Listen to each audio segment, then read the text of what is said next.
Title: The Kind Heart. Once upon a time, in a small village nestled between rolling hills and lush forests, there lived a humble cobbler named Thomas. Thomas was known far and wide for his skill in crafting shoes. But more than that, he was cherished for his kind heart and gentle spirit.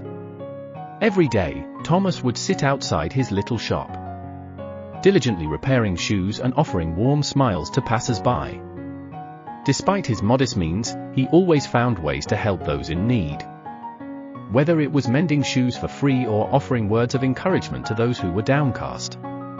One chilly winter morning, as Thomas was working in his shop, a young girl with tattered clothes and bare feet timidly approached him. Her name was Emily, and she had been orphaned and left homeless by a recent fire that had ravaged her village. Thomas's heart went out to Emily, and without a second thought, he welcomed her into his shop.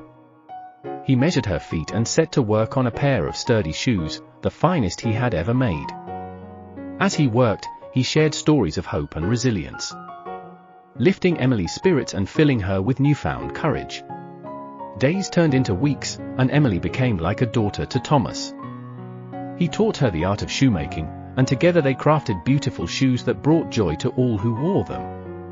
But more than that, they forged a bond that was rooted in kindness and compassion. One day, a wealthy merchant passing through the village noticed Emily's exquisite shoes and offered to buy them at a handsome price.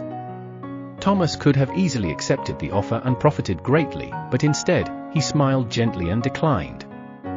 These shoes were not made for profit, Thomas explained. They were made with love, and their purpose is to bring comfort and joy to those who wear them. The merchant was taken aback by Thomas's words and the sincerity in his eyes. He realized then that true wealth was not measured in gold or possessions, but in the kindness of one's heart. Word of Thomas's selflessness spread far and wide, and soon people from distant lands came to his shop, not just for shoes, but to be inspired by his example of compassion and generosity. And so, the village cobbler and the orphan girl continued to touch the lives of all who crossed their path, reminding them that in a world often filled with hardship and strife, the greatest treasure of all is the kindness we show to one another.